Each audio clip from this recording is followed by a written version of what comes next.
Hey everyone, in today's video I'll walk you through the easiest way to install YouTube TV on your Sony Bravia TV. First things first, what you want to do is you want to go ahead and grab your Sony Bravia remote and press the home button, right? This will bring up the main menu. Then you need to navigate to the app section and find the Google Play Store, okay?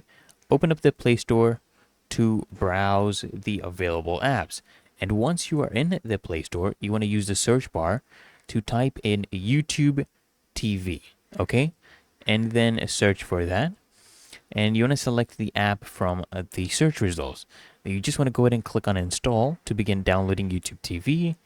And, just wait for the installation to complete. And after the app is installed, of course, you want to go ahead and open up YouTube TV from the app section, sign in to your Google account to start streaming. And then if you want, this is optional, to make things easier, you can highlight the app, okay? Just press and hold the button on your remote, the options button, and then select add to favorites to pin it to your home screen. It's really that easy and simple, so I hope this guide provided value to you, and if it did, consider smashing that like button, as well as subscribing to Smart Solutions, and I'll see you guys in the next one.